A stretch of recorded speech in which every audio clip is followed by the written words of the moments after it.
देखो, हमें अब करना है sources of finance. Sources of finance को ना हम क्लासिफाई करें तो 3 तरीके में हम कर सकते हैं। मोटा मोटी अगर हम क्लासिफाई करें ना इसको अगर हम क्लासिफाई करें, वैसे तो देखो सारे सोर्सेज मिक्सचर सा होते हैं, अभी आपको समझ में नहीं आएगा, मिक्सचर सा होते हैं वो उसको, लेकिन मोटा मोटी तरीके पे हम 3 तरीके में बांट सकते हैं। कैसे? एक होता है, मैंने सबसे पहले एक एग्जांपल देके समझाया था आपको कि ए ने बिजनेस स्टार्ट करा ए लिमिटेड का। तो यहाँ पे जो ए है ना वो क्या है, हमारा ओनर है। वो क्या है, हमारा ओनर है। उसके पास खुद से पैसा था, उसने बिजनेस स्टार्ट कर दिया। हो सकता है वो पैसा बाहर से लेके आए, यानी कि अपना पैसा भी हो सकता है और बाहर का पैसा भी हो सकता है।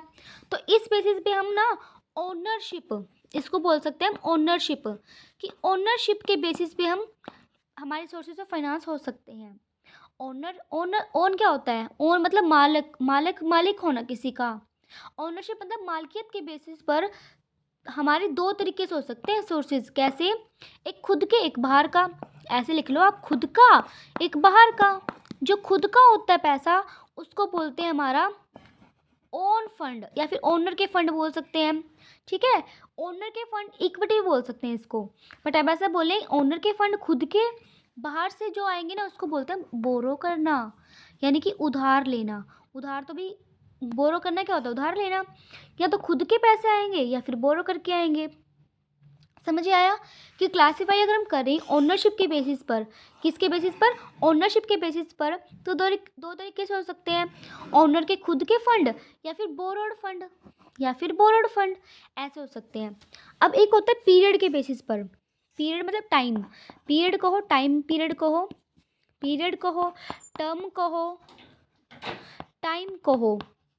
3 तरीके से हो सकते हैं हमारे, पीरियड, टर्म, टाइम, 3 नाम हो सकते हैं इसके। मतलब या तो शॉर्ट टाइम के लिए, शॉर्ट टर्म के लिए, शॉर्ट टर्म के लिए या लॉन्ग टर्म के लिए। ठीक है, देखो मैं बताती हूँ इसको। टाइम तो 2 ही होता है, थोड़ा टाइम या ज़्यादा टाइम। लेकिन अगर हम बीच का रास्ता निकाल लें तो एक होता है ना मीडियम टर्म, कि मीडियम टर्म के लिए भी हो सकते हैं, शॉर्ट टाइम के लिए, लंबे टाइम के लिए, या फिर थोड़े इन दोनों के बीच के टाइम के लिए, मीडियम टर्म के लिए। पीरियड के बेसिस पर अगर हम कहें तो 3 तरीके से हो सकते हैं। जैसे ओनरशिप के बेसिस पे 2 तरीके से हैं, पीरियड के बेसिस पे हमारे 3 तरीके से हो सकते हैं। अब वो कैसे होते हैं? शॉर्ट टर्म में हमारा अगर 1 साल है ना, उससे कम कम के लिए पैसा लिया हमने, मैंने पैसा लिया 1 दिन के लिए लिया, 14 दिन के लिए लिया, 6 महीने के लिए लिया, 3 महीने के लिए, या फिर मतलब 1 साल से कम होना चाहिए, तो उसे हम कहेंगे हमने शॉर्ट टाइम के लिए लिया है, यानी कि शॉर्ट टर्म के लिए लिया है। वहीं अगर हमने 1 से तो साल से तो ज़्यादा लिया है, लेकिन 5 साल से कम ही लिया है, मतलब आप ऐसा बोलें कि 5 साल से जो कम के होते हैं, 1 साल से ज़्यादा और 5 साल से कम के लिए होते हैं मीडियम टर्म वाले। कौन से? मीडियम टर्म वाले। अब जो 5 साल से भी ज़्यादा के लिए हमने लिए हैं, हमने कोई पैसा उधार लिया है या उधार लिया है, कैसे भी करा है 5 साल से ज़्यादा के लिए, तो वो क्या होता है? Long term. क्लियर हुआ? शॉर्ट टर्म में 1 साल से कम, मीडियम में 1 साल से 5 साल के बीच के। देखो 1 साल तो गिनेंगे नहीं क्योंकि 1 साल तो इसमें ही आएगा, 1 साल से ज़्यादा होते ही हमारा मीडियम टर्म आ जाएगा, और 5 साल से ज़्यादा होते ही लॉन्ग टर्म आ जाएगा। तो पीरियड के बेसिस पे पढ़ लिया, ओनरशिप के बेसिस पे पढ़ लिया। और एक होता है हमारा जनरेशन के बेसिस पर, मतलब सोर्सेज ऑफ जनरेशन, कि वो पैसा जनरेट कहाँ से हुआ है, मतलब जनरेशन के बेसिस पर। देखो क्या वो पैसा, जैसे मैंने बोला था ना खुद का बाहर का, ये इस तरीके से ही है, वैसे तो ये इसी तरीके से है कि वो पैसा खुद का है, यानी कि अंदर से पैसा आया है, बाहर से पैसा आया है, इंटरनली आया है या एक्सटर्नली आया है। तो ये इस तरीके से हो सकता है कि जनरेट हुआ कैसा है वो पैसा कहाँ से जनरेट हुआ है, अंदर से या बाहर से, इंटरनली या एक्सटर्नली। अब जितने भी सोर्सेज पढ़ेंगे ना हम, ऐसा नहीं पढ़ेंगे कि कुछ ओनरशिप के कुछ इसके, नहीं। जैसे एक सोर्स है वो ना, इसका भी कॉम्बिनेशन होगा, इसका भी कॉम्बिनेशन होगा, और इनमें से भी किसी एक का कॉम्बिनेशन होगा। तो जितने भी सोर्सेज पढ़ते हैं ना हम, वो सारे इनका कॉम्बिनेशन होते हैं। बट क्वेश्चन कई बार आ जाता है कि जनरेशन के बेसिस पर हमारे कौन कौन से हैं, पीरियड के बेसिस पर कितने तरीके के होते हैं, और कितने साल का पीरियड होता है, कैसे काउंट होता है वो, ओनरशिप के बेसिस पर कैसे होते हैं, ये सब। तो ये सब समझना ज़रूरी था। पढ़ेंगे हम मिक्सचर के फॉर्म में ही। जैसे कि मैं अगर कहूँ, जैसे कि इक्विटी वाला करूँ, अगर क्या कहूँ मैं, इक्विटी शेयर्स हमने इशू करे हैं। अब मुझे बताएं इक्विटी शेयर्स का मतलब क्या होता है। देखो, कंपनी को ना पैसे चाहिए, तो कंपनी कहती है पब्लिक से, आप ना पैसा लगाएं हमारी कंपनी में, मेरे को चाहिए 1 लाख रुपए, मेरे को चाहिए 1 लाख रुपए। आप ऐसा करना, 10-10 या फिर 100-100 रुपये ना, 1000 लोग भी अगर देंगे, 1000 लोग भी 100-100 रुपये देंगे, तो कितने हो गए, 1 लाख रुपये आ गए। अब वो जो 1000 लोग आए ना, उससे बोलते शेयर होल्डर। और जो 1000 लोग आएंगे और उनको क्या दिए हमने, शेयर्स दिए।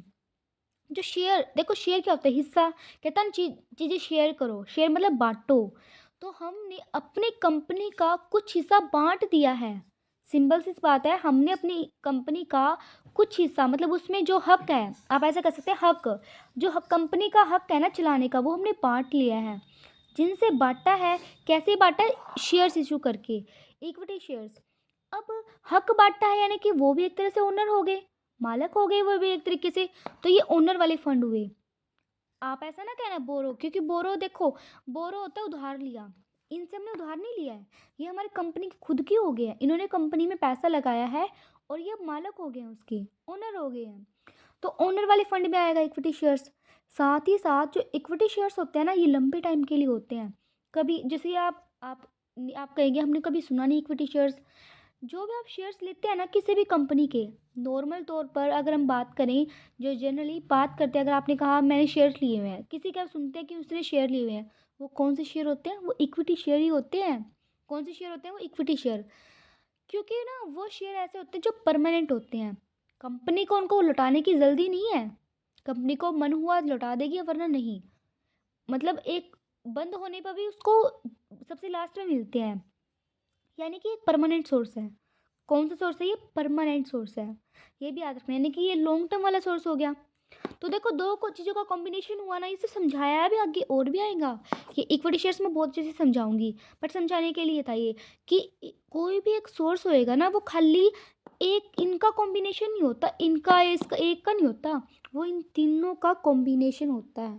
जैसे इक्विटी वाले ओनर के भी हैं और लॉन्ग टर्म भी है, इन दोनों का कॉम्बिनेशन है। तो चीज़ें याद रखनी है हमें, कौन किसका क्या कॉम्बिनेशन है।